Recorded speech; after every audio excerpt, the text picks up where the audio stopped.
crushed. The teachers of the law and the chief priests looked for a way to arrest him immediately, because they knew he had spoken this parable against them. But they were afraid of the people.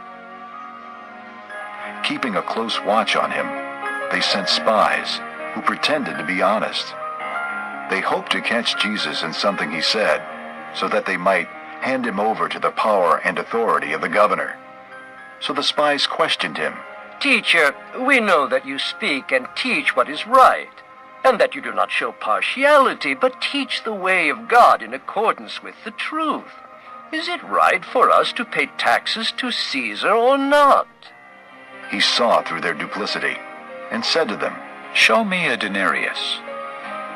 Whose portrait and inscription are on it?" "Caesar's," they replied. He said to them, "Then give to Caesar what is Caesar's, and to God what is God's." They were unable to trap him in what he had said there in public, and astonished by his answer, they became silent. Some of the Sadducees, who say there is no resurrection, came to Jesus with a question. "Teacher," they said, "Moses wrote for us that if a man's brother dies and leaves a wife but no children, the man must marry the widow and have children for his brother." Now, there were 7 brothers. The first one married a woman and died childless. The second, and then the third, married her. And in the same way the 7 died, leaving no children. Finally, the woman died too. Now then, at the resurrection, whose wife will she be, since the 7 were married to her? Jesus replied, "The people of this age marry and are given in marriage. But those who are considered worthy of taking part in that age and in the resurrection from the dead will neither marry nor be given in marriage. And they can no longer die, for they are like the angels. They are God's children, since they are children of the resurrection.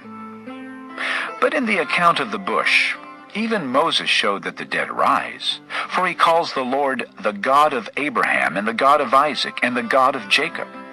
He is not the God of the dead, but of the living, for to him all are alive." Some of the teachers of the law responded, "Well said, teacher."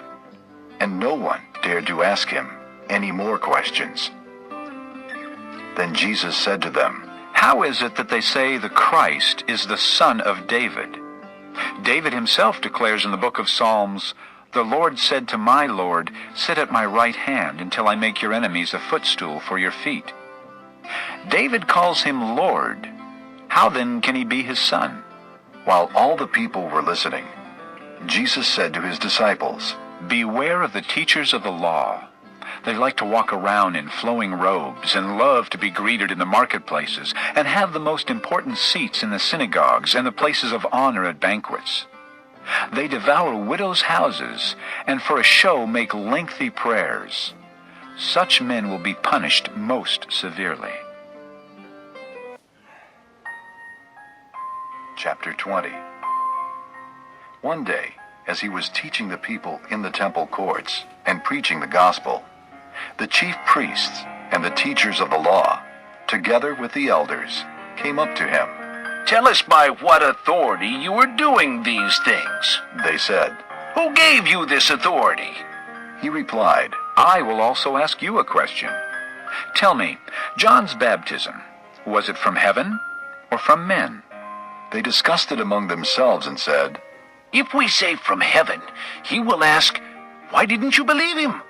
But if we say from men, all the people will stone us, because they are persuaded that John was a prophet." So they answered. "We don't know where it was from." Jesus said, "Neither will I tell you by what authority I am doing these things." He went on to tell the people this parable. A man planted a vineyard